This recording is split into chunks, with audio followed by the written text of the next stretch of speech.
everyone, and welcome back to the Van Maren Show. Today on the show, we're going to be talking to a former abortionist who performed between 500 and 1,000 abortions herself, and she'll explain what she saw in the abortion clinic when she realized what she was doing was a horrifying act of injustice, and her journey from inside the abortion clinic to the pro-life movement. Stay tuned.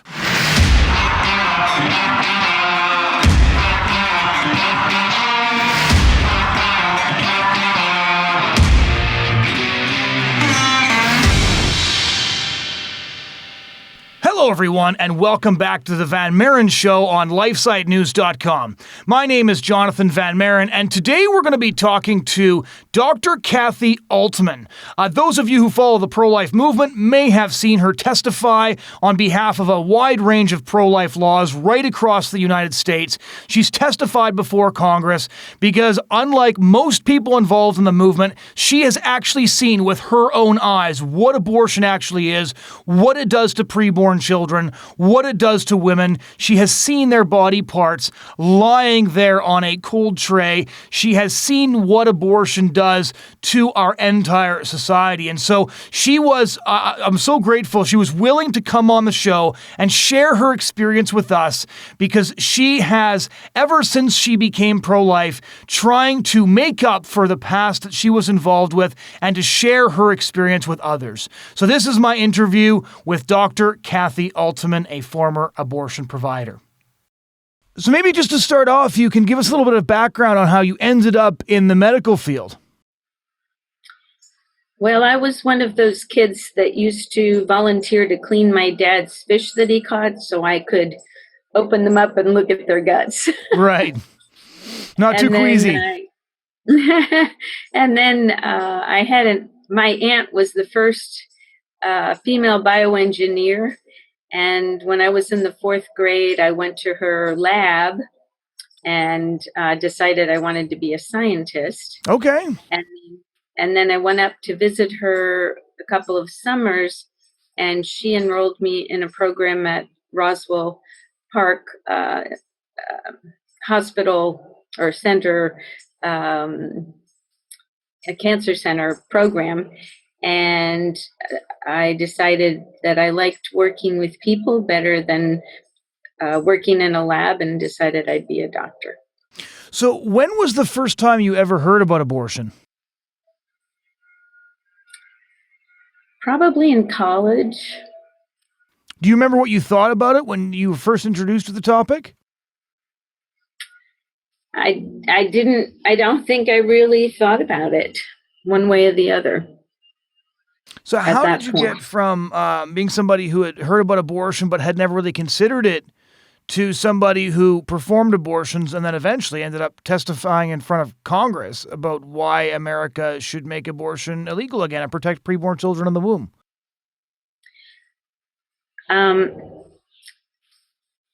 I ended up getting pregnant the first time I went to bed with my future husband, and decided that if I got pregnant, I might not be able to go to medical school, and that all my friends would think I was terrible, and I didn't want to have to get married just because I was pregnant, because I thought it would end in divorce. So I decided that abortion was the best thing for me personally, and so I had an abortion. And I think that then colored my feelings about abortion, and I didn't feel it was wrong. I felt it was probably something that was necessary. And then when I got to my OBGYN residency program, I saw a really young girl giving birth, and I decided that no one should have to have a baby that they didn't want. Right. And I became a real advocate for abortion and felt it was a woman's right. Do you remember when you first began to perform abortion? Yes, I began learning in my residency program. I don't remember if it was the first or second year, but as soon as I was able to get my medical license, which occurs after the first year, I immediately signed up to do abortions in a moonlighting capacity so I could make extra money. Do you remember how you reacted, how it felt the first time? Because I've spoken to a lot of people who say ideologically, conceptually, it's one thing. And the pro-choice worldview has been packaged with a lot of rhetoric that is very appealing to people across the board, right? The language of choice, of liberty, of freedom is the language of both sides of the aisle in many cases. But the reality of abortion and facing the reality of abortion is something else entirely. When you actually encountered the real thing, when you performed the real thing, do you remember, did it shift your thinking at all initially, or was it just a basic medical procedure that didn't have much of an impact on you? It was, at that point, it was just a basic medical procedure and it really didn't have an impact. I didn't see the fetus as any different from the chick embryos that I dissected in college. So it really didn't affect me. I don't remember having any sort of an emotional response. When did it start to affect you? The only time I had any reservations about doing abortions was during my neonatal intensive care unit rotation, when I realized that I was trying to save babies in the NICU that I would were the same age as babies that I was aborting, because I was doing a preceptorship with a late term abortionist, learning how to do the D&E procedure. And that was the only time I had any reservations, but I was able to just sort of tuck it back in the back of my brain and forget about it. And it really wasn't until after I had my baby that I began to see the fetus as a human being for the first time. And after my first trip back to I did abortions while I was pregnant and felt fine about it. But after I delivered, when I went back to work in the clinic, um, I found I couldn't do them anymore. The baby not being wanted was no longer enough justification for me to kill it. How many abortions did you do during the time that you were performing them? You know, I sat down with a friend of mine who did abortions at the same place I did, and we tried to figure it out, and somewhere between 500 and 1,000, probably. Was there a difference for you as the provider? Because I've read a lot. There's a reason that so few abortion providers do the later term abortion. So in Canada, the pioneer of the Canadian abortion movement was Dr. Henry Morgentaler, and even he had a pretty hard limit set. Excuse me, just above 20 weeks. A lot of the abortion providers shy away from doing abortions once the baby is so obviously human that they can't really silence their conscience in the face of what they're looking at. How late did you do abortions, and did you find the D&E abortions, for example, dilatation and evacuation, different than the early term abortions? I'm trying to remember when I was doing abortions with the late term abortionist. I think a couple of them were probably closer to 24 weeks. I think there was a limit at that point at 24 weeks here in Florida. But I hate to say it, but my reaction to the fetal parts was similar to that of Abby in Unplanned. Right. And I asked Abby about it on this podcast. Why didn't you react to the baby body parts? Why was it the ultrasound that did it? Yeah.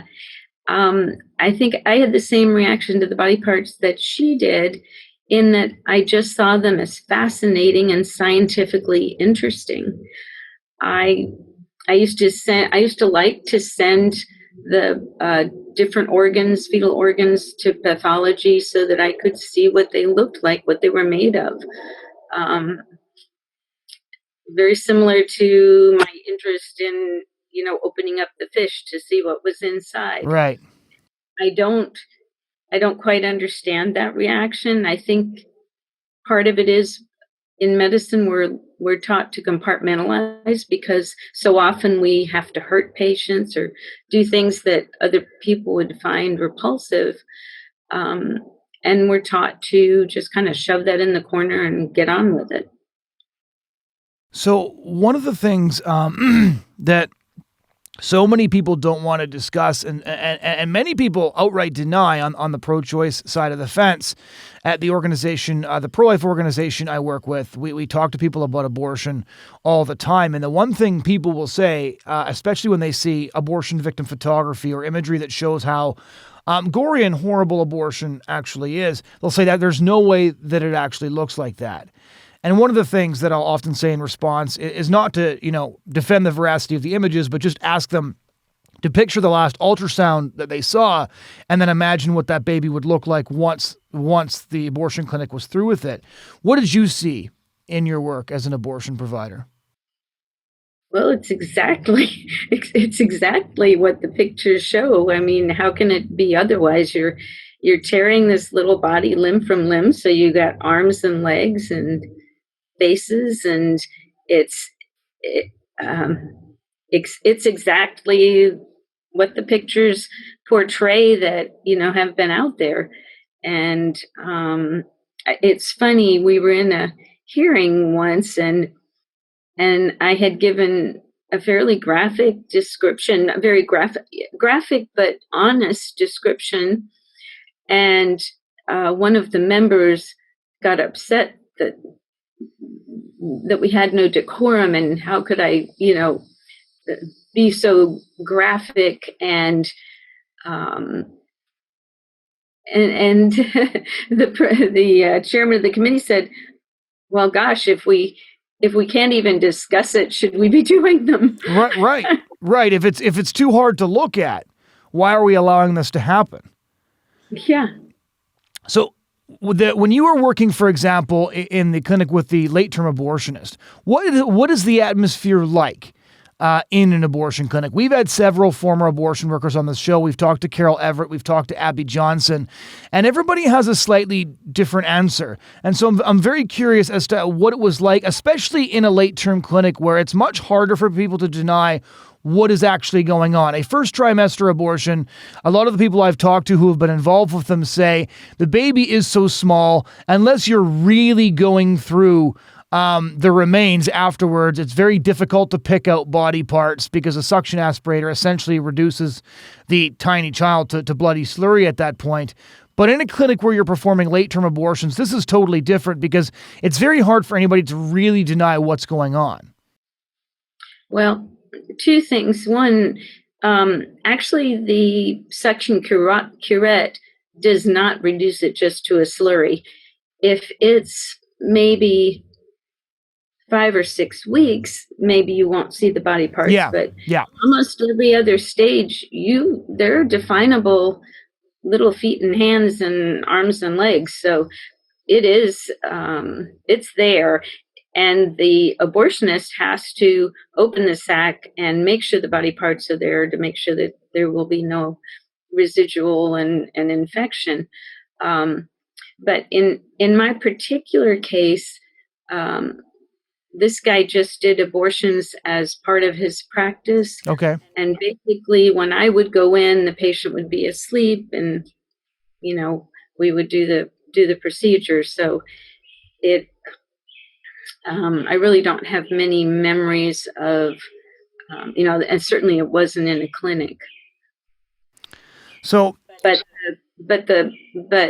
you're right. In that case, the body parts were coming out one at a time, and it was much more obvious. But I even hate to say this, but at the time, I sort of felt the bigger the better. It was more of a challenge. I have trouble understanding my thinking back then. Right. But I saw it simply as one more challenge, something to be good at. How are the D&E abortions that you were involved with performed? Well, basically, after dilating the woman's cervix over a day or two, you have to put in some laminaria to dilate the cervix. And once the cervix is dilated enough, you take out the laminaria a day or two later, and you break the water and then reach in with an instrument and try to grab any part that you can. And by pulling and twisting, you can detach it, and you put it in the bucket, and then you just keep doing that until you can't get anything else. And then you open your clamp a little bit more in the uterus and try to grab the thorax and crush it, and then the head and crush it. And then you try to get the rest of the placenta and anything else that's left behind. One of the things I wanted to ask, and I know it's a difficult question to ask, but one of the things that I found both with the way people respond to abortion victim photography when you're trying to engage people in conversation, but also talking to people who were involved in some way in the abortion industry, is that even when it was tolerable to see the limbs, the crushed rib cages, all of those things. There's a horrifying essay that Harper's published years ago by Susan Tisdale called "We Do Abortions Here," that really goes into this in detail. But they say it was the faces always that were the hardest thing to look at because it established a human connection. But then again, Abby Johnson didn't have a visceral reaction to anything right up until she saw that baby on the ultrasound trying to get away from the suction aspirator. Do you remember seeing the baby's faces, and did they stand out? I really didn't have a reaction either. It's amazing how similar Abby and I were in our reactions. Mm-hmm.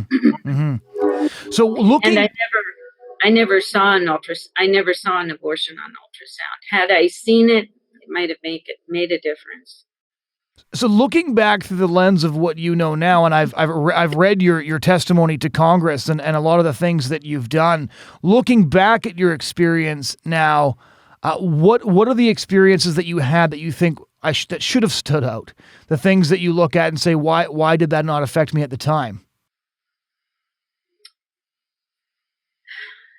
Well, probably the biggest one is, why didn't it affect me when I saw the babies? And I think that was because I compartmentalized.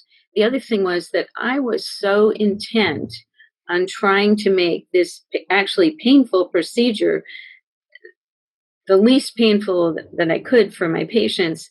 And yet I never even thought about the pain the baby was experiencing Right. as it was having its arms and legs pulled off. I never even considered it. And that makes me really sad. What was it that started to change your mind about it? You indicated earlier that at first it was being pregnant, which didn't bother you as much, which is interesting because there's a number of abortion providers who have described doing abortions while pregnant, including one account, which I'm sure you've read as well, where she felt her baby kick for the first time as the forceps grasped the leg of a baby of the same age. And she said, despite my feminist training, despite my abortion training, the tears sprang to my eyes. The emotion sort of circumvented all of the intellectual defense mechanisms she'd set up.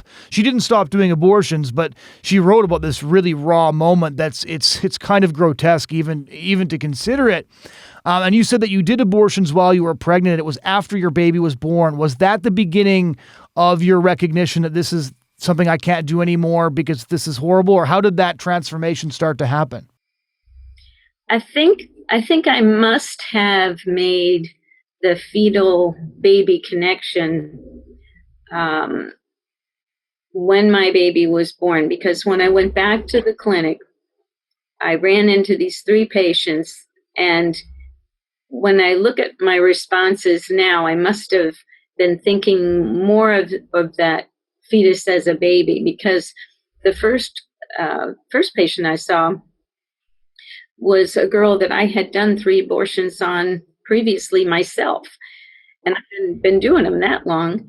And I went to the clinic manager and said, I don't want to do this. She's using abortion as birth control, and I don't want to do it. And she said, well, you don't have that right. She has the right to do that, and you need to do the abortion. And I said, well, that's easy for you to say. You're not the one doing the killing. So at that point, I must have already known somehow that I was killing.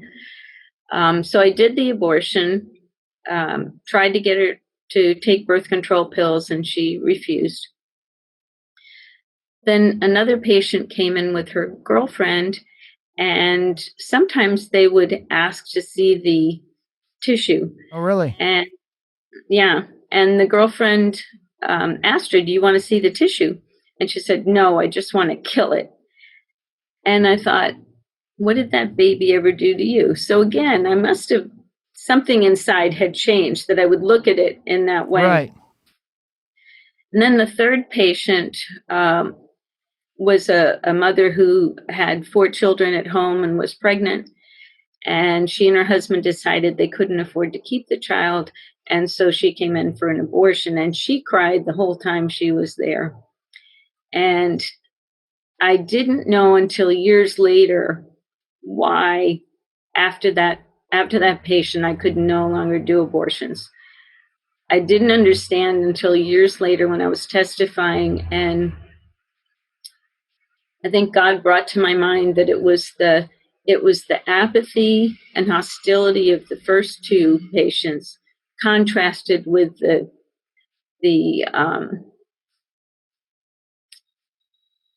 misery of the third patient who knew what it was to have a child. That contrast was what changed my mind, and I personally just couldn't stomach doing abortions anymore. What was the general reaction of abortion patients in your experience coming in?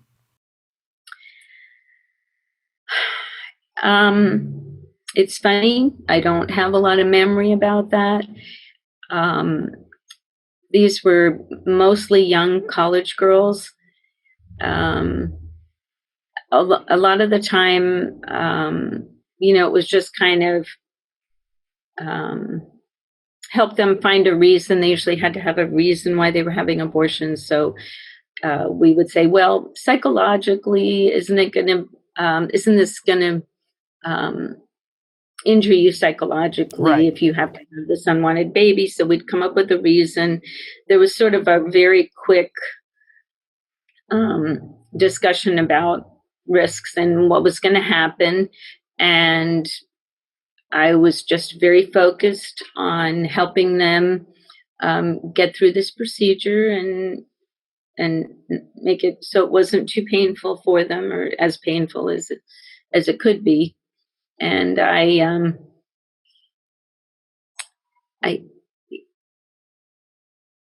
some of them were probably more distressed than others, Right. but I don't really remember a lot of that.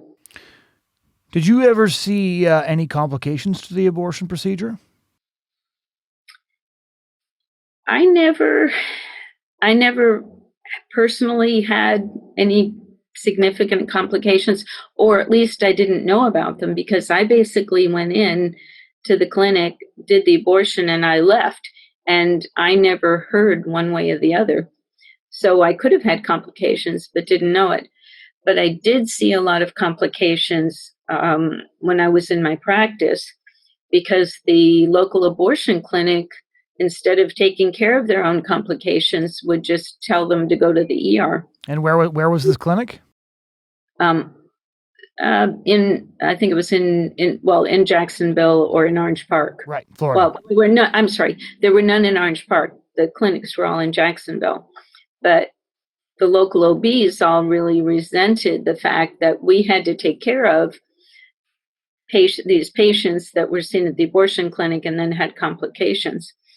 It wasn't infrequent to see patients who were having excessive bleeding or got an infection, had retained parts.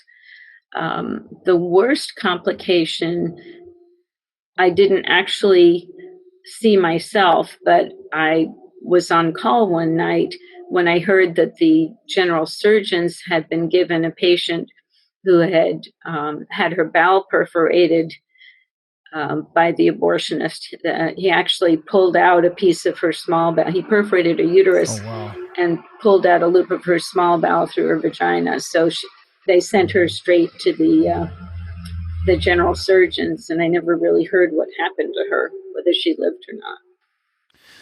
So you had these three patients, and those three patients, the contrast between those patients was sort of one of the reasons that you started to move out. That combined with the fact that you'd experienced pregnancy and childbirth yourself. What was your pro-life journey like from that point when you realized I can't do this anymore to testifying in front of political bodies across the United States, giving lectures, giving speeches and presentations on what you saw while you were working in the clinic, talking to people like me and describing your experience in detail? Because obviously there's a pretty big space from there to here. So what was that journey like, that transformation like? How did you go from being instinctually pro-life in your thinking and viscerally shying away from what you had been doing to intellectually pro-life with a philosophy to frame your view on this? Well, unfortunately, even though I couldn't stomach doing abortions myself, I was still a real pro-choice advocate. Okay. And I still felt abortion was a right. I referred for abortions. I just couldn't personally do them. And it wasn't until when I was in my private practice and I started seeing these young women who had unplanned pregnancies and kept them and were doing really well, because that didn't jive with the feminist propaganda I had swallowed. They were doing great. And then I was seeing these other women who had abortions and were having psychological problems. They were having complications.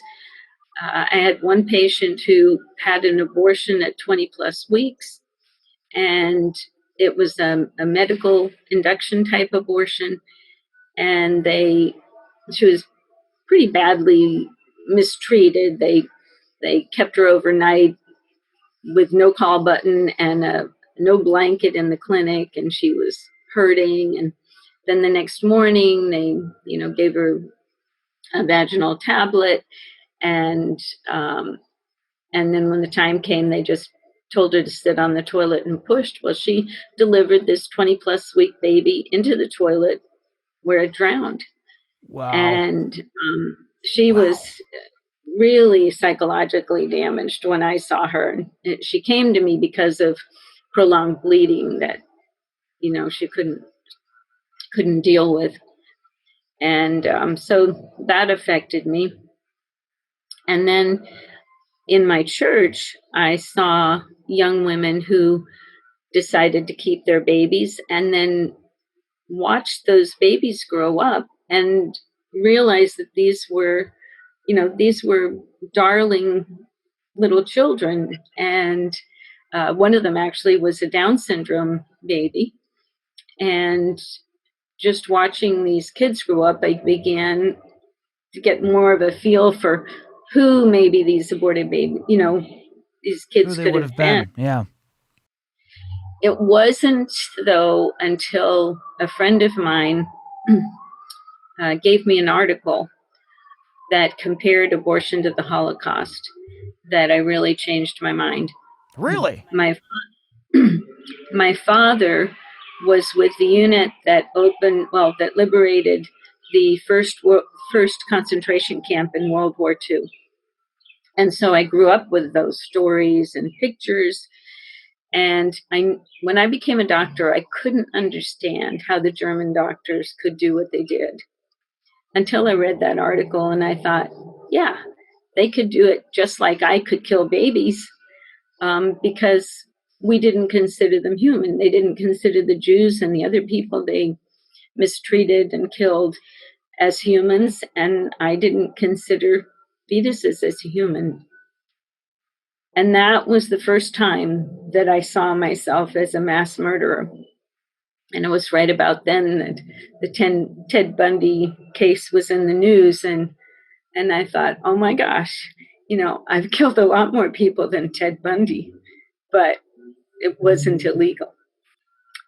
And shortly after that, and that was when I became pro-life. Shortly after that, I got an email asking if anyone would be willing to go to Washington to testify about partial birth abortion. And that was the one exception in my thinking. I always believed partial birth abortion was murder, and I didn't understand why those doing it weren't arrested, because I felt that was murder. Right. So anyway, I ended up, they didn't need me then, but subsequently I was called to testify in Florida and Vermont and a bunch of other states on partial birth abortion. Ended up testifying before Congress, and then actually assisted the Attorney General on defending the case. And then my life that all died down. My life went back to normal, and it wasn't that was 20 years ago, and it wasn't until I became ill. I actually became allergic to work. I became allergic to everything and had to stop practicing. And after being in my house, sort of isolated for about a year and a half, I prayed that God would still let me do something important. And all of a sudden I got a call, would I testify before Congress on an abortion bill? And I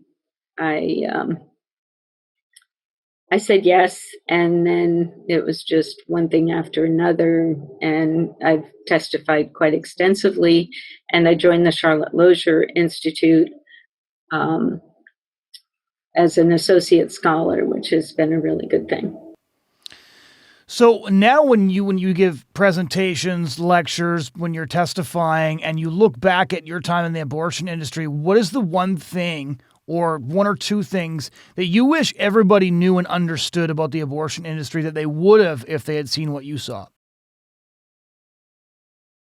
I think the main thing is that these are human beings. They're not blobs of tissue. They're little people that we're depriving of a whole life. And we have so much compassion for young women or even older women who have an unwanted pregnancy. We don't lack in compassion there. We need to have compassion for these people who we are depriving of a whole lifetime. And when you think about it, women are only pregnant for a short time, and especially when they finally figure out they're pregnant. Right. It's a matter of months. And so, yes, it's sad and it's unfortunate that someone is pregnant when they don't want to be. But compare that against a whole lifetime of not being. And I think it puts things in a different perspective. The other thing is that people need to know is that this is a big money-making machine. Right. And they have a tremendous amount of money and backing, and they've been very effective in really changing the public perception on abortion. So when you testify, what are the things that you focus on the most? It depends on the bill.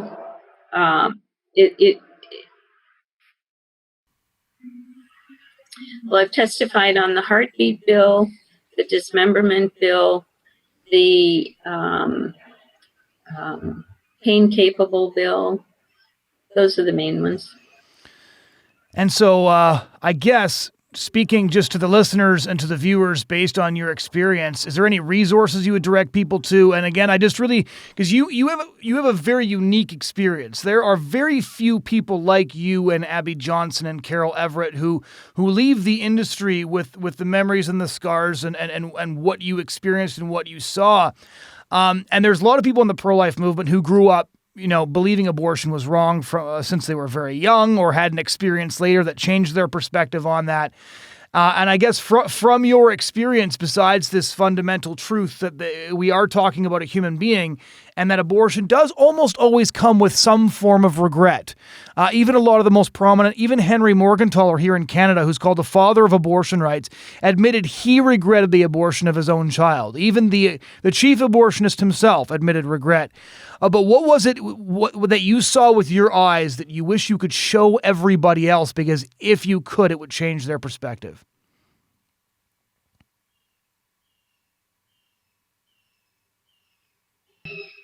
I think for most people, because they don't have the same kind of background, just the torn little bodies, But you started to ask me about resources, and I would say the Charlotte Lozier Institute website is a good place to start.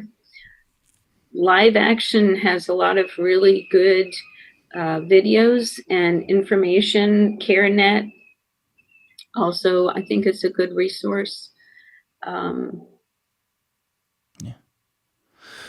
Well, Dr. Aultman, thank you so much for taking the time and sharing your experience. I know it's often difficult for you, so we really appreciate you coming on and exposing the abortion industry so that people can avoid the decisions that so many others have made. We're really, really grateful that you were willing to come on and talk about this. Thank you.